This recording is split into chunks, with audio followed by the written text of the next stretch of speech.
أعوذ بالله من الشيطان الرجيم.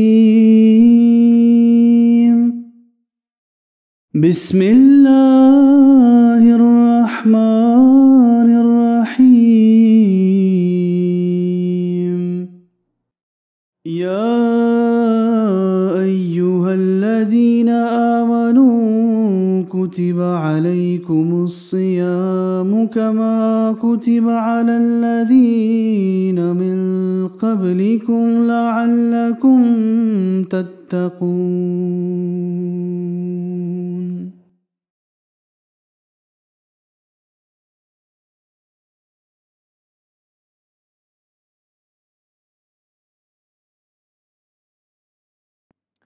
اعوذ باللہ من الشیطان الرجیم، بسم اللہ الرحمن الرحیم۔ السلام علیکم ورحمۃ اللہ وبرکاتہ۔ ہم دوبارہ ملتے ہیں اس درس کے سلسلے میں، جہاں آپ کو مختلف موضوعات یا مختلف پہلوؤں سے رمضان المبارک کے بارے میں، اس کی خوبصورتی اور اس کی اہمیت کے بارے میں بتایا جاتا ہے۔ آج کے درس کا جو موضوع ہوگا وہ کچھ یہ ہوگا کہ بعض احادیث کی روشنی میں آپ کو رمضان کے بارے میں بتایا جائے گا۔ بعض حدیثیں ہمیں تو پتہ ہیں، لیکن اس کی جگالی کرتے ہوئے انسان کے لیے اس کا فائدہ ہوتا ہے، اور بعض ایسی حدیثیں ہوتی ہیں جن کو ہمیں علم نہیں ہوتا، اور اس طرح سے پھر روزانہ کچھ نہ کچھ سیکھنے کا موقع مل جاتا ہے۔ حضرت صلی اللہ علیہ وسلم نے فرمایا کہ اگر لوگوں کو رمضان کی فضیلت کا علم ہوتا تو میری امت اس بات کی خواہش کرتی کہ سارا سال ہی رمضان ہو۔ اس پر ایک شخص نے عرض کیا کہ اے رسول اللہ صلی اللہ علیہ وسلم، رمضان کے فضائل کیا ہیں؟ آپ صلی اللہ علیہ وسلم نے فرمایا، یقیناً جنت کو رمضان کے لیے سال کے آغاز سے آخر تک مزین کیا جاتا ہے۔ حضرت صلی اللہ علیہ وسلم نے فرمایا، اللہ تعالیٰ فرماتا ہے کہ ابن آدم کا ہر عمل اس کی ذات کے لیے ہوتا ہے سوائے روزوں کے، بس روزہ میری خاطر رکھا جاتا ہے اور میں ہی اس کا جزا بنتا ہوں، اور روزہ ڈھال ہے، اور جب تم میں سے کسی کا روزہ ہو تو وہ نہ شہوانی باتیں، نہ گالی گلوچ کیا کرے، اور اگر اس کو کوئی گالی دے یا اس سے جھگڑا کرے تو اس کو جواباً یہ بتائے کہ میں تو روزے دار ہوں، میں نے تو روزہ رکھا ہے۔ حضور فرماتے ہیں کہ اس ذات کی قسم جس کے قبضۂ قدرت میں محمد صلی اللہ علیہ وسلم کی جان ہے، روزے دار کے منہ کی بو اللہ تعالیٰ کے نزدیک کستوری سے زیادہ طیب ہے۔ روزے دار کے لیے دو خوشیاں ہیں جو اسے خوش کرتی ہیں، ایک جب وہ روزہ افطار کرتا ہے تو وہ خوش ہوتا ہے، اور دوسری یہ کہ جب وہ اپنے رب سے ملے گا تو اپنے روزے کی وجہ سے خوش ہوگا۔ آپ صلی اللہ علیہ وسلم نے ماہ شعبان کے آخری روز خطبہ ارشاد فرمایا اور فرمایا کہ اے لوگو، تم پر ایک عظیم اور بابرکت مہینہ سایہ فگن ہے، اس میں ایک ایسی رات ہے جو 1000 مہینوں سے بہتر ہے۔ اللہ تعالیٰ نے اس کے روزے رکھنے فرض کیے ہیں اور اس کی راتوں کو قیام کرنا نفل ٹھہرایا ہے۔ حضور نے یہ بھی فرمایا کہ ہوا شہر اولہ رحمت و اوسطہ مغفرۃ و آخرہ عتق من النار، یعنی ایک ایسا مہینہ ہے کہ اس کا جو شروعات ہے یا شروع ہے وہ رحمت ہے، اور اس کی جو درمیانی 10 دن ہیں وہ مغفرت کے ہیں، اور آخری جو ہیں وہ آگ سے نجات کے ہیں۔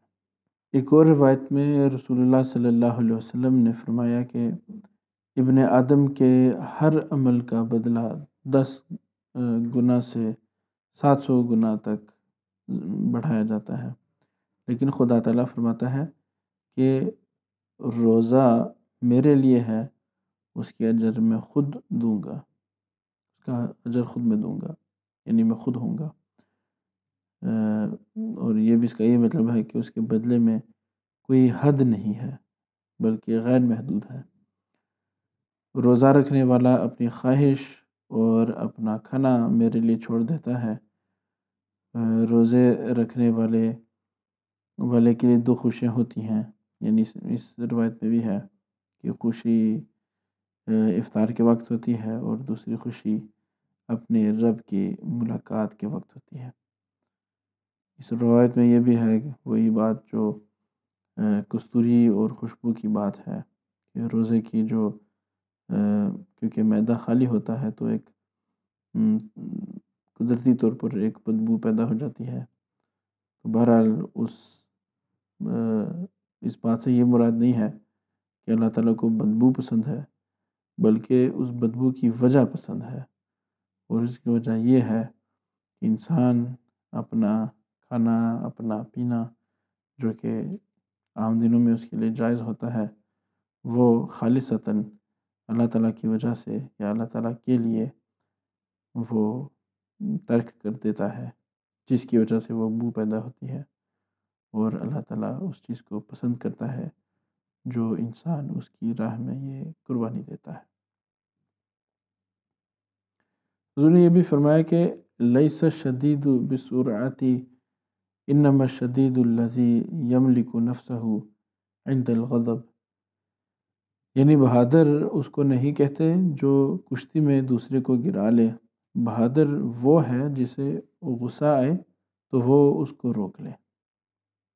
یعنی اس حوالے سے کہ جب ہم روزے دار ہوتے ہوئے اگر کوئی ہمیں غصہ دلائے تو انسان کو یا مومن کو یہی چاہیے کہ اپنے غصے کو قابو میں رکھے اور جذبات میں مغلوب نہ ہو۔ حضور صلی اللہ علیہ وسلم نے یہ بھی فرمایا کہ الصیام جنۃ فلا یرفث ولا یجہل وان امرؤ قاتلہ او شاتمہ فلیقل انی صائم مرتین، یعنی روزہ دوزخ سے بچنے کے لیے ایک ڈھال ہے، اس لیے روزے دار نہ تو فحش کلامی کرے نہ جہالت کی باتیں کرے، اور اگر کوئی شخص اس سے لڑے یا لڑنا چاہے یا گالی گلوچ دے تو جواب میں وہ صرف یہ کہنا چاہیے، یعنی روزے دار کو، کہ میں تو روزے دار ہوں، میں نے تو روزہ رکھا ہے، اور وہ یہ 2 دفعہ۔ یعنی اس میں یہ بھی ہے کہ کتنی ضروری تعلیم ہے یا کتنی ضروری بات ہے کہ انسان کو آسانی سے اپنے جذبات سے مغلوب نہیں ہونا چاہیے، بلکہ صبر اور اپنے نفس پر ضبط اور تحمل سے کام کرنا چاہیے۔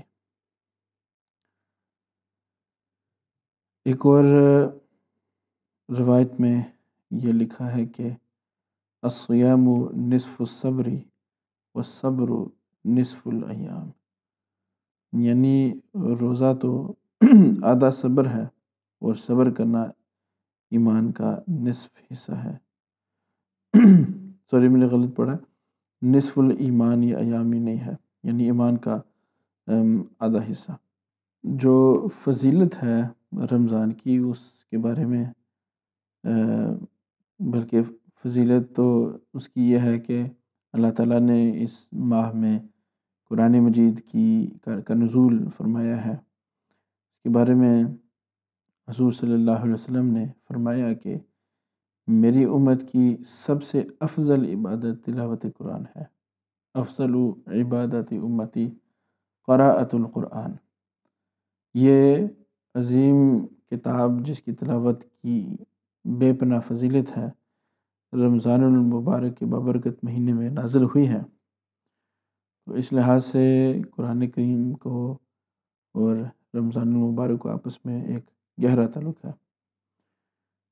بہرحال رمضان المبارک میں قرآن مجید کی تلاوت کرنے والا گویا اس تعلق کو مضبوط اور مستحکم کرتا ہے، اور حضور صلی اللہ علیہ وسلم کی متعدد احادیث مبارکہ اس بات کی دلیل ہیں کہ آپ صلی اللہ علیہ وسلم اس مہینے میں قرآن مجید کی تلاوت فرمایا کرتے تھے، اور حضرت جبرائیل جو آپ کے پاس آتے تھے آپ کو سناتے اور سنتے تھے، یعنی اب آپ سے یہ قرآن مجید کا جو کی تلاوت ہے وہ دہرایا کرتے تھے۔ اور یہ ہمارے لیے بھی ایک لائحہ عمل کا نقشہ ہمیں نظر آ جاتا ہے کہ ہم میں ہر بندہ ایسا ہو جو اس چیز سے محروم نہ ہو، بلکہ روزانہ کچھ نہ کچھ حصہ قرآن مجید کا ہم پڑھیں۔ حضرت مسیح موعود علیہ السلام اس کے بارے میں فرماتے ہیں کہ تمہارے لیے ایک ضروری تعلیم یہ ہے کہ قرآن شریف کو مہجور کی طرح نہ چھوڑو، کہ تمہاری اسی میں زندگی ہے۔ جو لوگ قرآن کو عزت دیں گے وہ آسمان پر عزت پائیں گے۔ یہ ایک بہت بڑی بات ہے ہمارے لیے جو قابل غور ہے۔ جب ہم عبادات کی باتیں کرتے ہیں، رمضان کی باتیں کرتے ہیں، وہاں انسان اور مومن اس چیز کی طرف بھی اپنی توجہ لاتا ہے کہ اب صفائی اختیار کرے۔ جب تقویٰ کی بات ہو رہی ہوتی ہے تو قدرتی طور پر ہمیں یہ بات یاد آتی ہے کہ انسان کو صاف ستھرا ہونا چاہیے، کیا اندر کیا باہر۔ تو ظاہری صفائی کے بارے میں اللہ تعالیٰ ویسے بھی قرآن مجید میں فرماتا ہے کہ ان اللہ یحب التوابین و یحب المتطہرین، کہ اللہ تعالیٰ تو یقیناً کثرت سے توبہ کرنے والوں سے محبت کرتا ہے اور پاک صاف رہنے والوں سے بھی محبت کرتا ہے۔ اور یہی چیز ہمیں نبی پاک صلی اللہ علیہ وسلم کے مختلف روایات میں ملتی ہیں۔ حضور نے فرمایا کہ صفائی نصف ایمان ہے، یا صفائی ایمان کا حصہ ہے۔ ہمیں بعض اور روایات میں مثال کے طور پر ایک روایت ہے جو حضرت عائشہ رضی اللہ عنہا سے مروی ہے، وہ کہتے ہیں کہ حضرت صلی اللہ علیہ وسلم نے فرمایا کہ تم نظافت پاکیزگی کو اختیار کرو، کیونکہ اسلام ایک نظیف مذہب ہے۔ آپ صلی اللہ علیہ وسلم فرماتے تھے کہ نظافت ایمان کی طرف بلاتی ہے، گویا اسلام ایمان اور نظافت لازم و ملزوم ہے۔ اگر مومن ہے تو لازماً صفائی پسند اور نظافت پسند ہوگا، اور اگر صاف ستھرا انسان تو لازماً ایمان کی طرف چلا جائے گا۔ حضرت عائشہ رضی اللہ عنہا سے مروی ہے کہ نبی کریم صلی اللہ علیہ وسلم نے فرمایا کہ 10 امور فطرت کا حصہ ہیں: مونچھیں تراشنا، داڑھی بڑھانا، مسواک کرنا، پانی سے ناک صاف کرنا، ناخن کاٹنا، انگلیوں کے پورے صاف رکھنا، بغلوں کے بال کاٹنا، زیر ناف بال کاٹنا، استنجا کرنا۔ راوی کہتے ہیں کہ 10ویں بات بھول گیا ہوں، غالباً وہ کھانے کے بعد کلی کرنا ہے۔ جب ہم ظاہری صفائی کی بات کریں وہاں قدرتی طور پر تو باطنی صرف پاکیزگی صفائی یاد آتی ہے۔ تو رسول اللہ صلی اللہ علیہ وسلم نے فرمایا کہ اللہ تعالیٰ پاک ہے اور پاکیزگی کو پسند کرتا ہے، صاف یعنی عیوب سے منزہ ہے اور صفائی کو پسند کرتا ہے۔ حضرت ابو موسیٰ اشعری رضی اللہ عنہ سے روایت ہے کہ حضرت صلی اللہ علیہ وسلم نے فرمایا الطہور شطر الایمان، یعنی طہارت، پاکیزگی اور صاف ستھرا رہنا یہ ایمان کا ایک حصہ ہے۔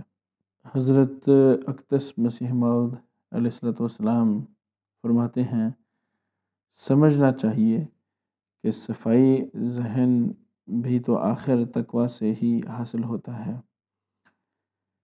اسی واسطے خدا تعالیٰ فرماتا ہے کہ الف لام میم ذالک الکتاب لا ریب فیہ ھدی للمتقین، یعنی یہ کتاب انہی کو ہدایت نصیب کرتی ہے جو تقوی اختیار کرتے ہیں، اور جن میں تقوی نہیں وہ تو اندھے ہیں۔ اگر کوئی پاک نظر سے اور خدا کا خوف کر کے اس کو دیکھتا ہے تب تو اس کو سب کچھ اس میں نظر آ جاتا ہے، اور اگر ضد اور تعصب کی پٹی آنکھوں پر باندھی ہوئی ہے تو وہ اس میں کچھ بھی نہیں دیکھ سکتا۔ فرمایا فلاں وہ شخص پاوے گا جو اپنے نفس میں پوری پاکیزگی اور تقوی طہارت پیدا کر لے، اور گناہ اور معاصی کے ارتکاب کا کبھی بھی اس میں دورہ نہ ہو، اور ترک شر اور کسب خیر کے دونوں مراتب پورے طور سے یہ شخص طے کر لے، تب جا کر کہیں اسے فلاح نصیب ہوتی ہے۔ ایمان کوئی آسان سی بات نہیں، جب تک انسان مر ہی نہ جاوے، جب تک کہاں ہو سکتا ہے کہ سچا ایمان حاصل ہو۔ فرمایا ان اللہ یحب التوابین و یحب المتطہرین، یعنی خدا توبہ کرنے والوں کو دوست رکھتا ہے اور ان کو بھی دوست رکھتا ہے جو جسمانی طہارت کے پابند رہتے ہیں۔ اور اس آخری حدیث پر ہم رکتے ہیں۔ حضرت صلی اللہ علیہ وسلم رمضان کے آخری 10 دنوں میں عبادت کا اہتمام فرماتے، رات کے اکثر حصے میں عبادت کے لیے بیدار رہتے اور اہل و عیال کو بھی بیدار کرتے۔ رمضان کے آخری 10 ایام جبکہ ایک مسلمان 20 روزے رکھ چکا ہوتا ہے، وہ اپنے اندر غیر معمولی بشارت اور خدا تعالیٰ کی خوشنودی محسوس کرتا ہے۔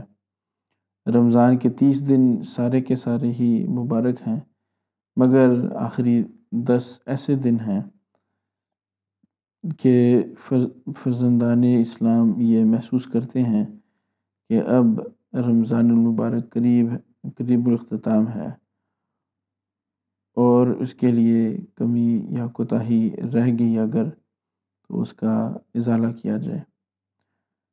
چنانچہ اس کے بارے میں حضرت عائشہ رضی اللہ عنہا سے روایت ہے، وہ کہتے ہیں کہ آخری عشرے میں حضرت صلی اللہ علیہ وسلم عبادت میں اتنی کوشش فرماتے تھے جو اس کے علاوہ دیکھنے میں نہیں آتی۔ تو رمضان میں وہ کوشش ہونی چاہیے اور ہوتی ہے جو عام طور پر جس طرح حضرت عائشہ رضی اللہ عنہا نے دیکھنے میں فرماتی کہ دیکھنے میں نہیں آئی۔ تو حضور صلی اللہ علیہ وسلم نے یہ بیان فرمایا ہے کہ رمضان کی آخری رات میں میری امت کی مغفرت ہوتی ہے۔ آپ صلی اللہ علیہ وسلم سے پوچھا گیا کہ اے خدا کے رسول صلی اللہ علیہ وسلم، کیا رمضان کی آخری رات لیلۃ القدر ہوتی ہے؟ فرمایا نہیں، بلکہ عمل کرنے والا جب عمل سے فارغ ہوتا ہے تو اس وقت اسے اس کا اجر دیا جاتا ہے، اور یہ مغفرت کا اجر ہے۔ تو اللہ تعالیٰ ہمیں اس چیز کی توفیق دے کہ ہم ان باتوں کے اوپر غور کریں اور ان کا پورا فائدہ اٹھائیں۔ آمین اللہم آمین۔ اللہم صلی علی محمد وعلی آل محمد وبارک وسلم انک حمید مجید۔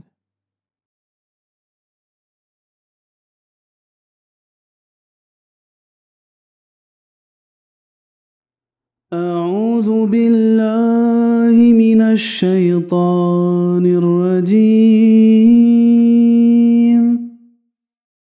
بسم الله الرحمن الرحيم. يا أيها الذين آمنوا كتب عليكم الصيام كما كتب على الذين من قبلكم لعلكم تتقون.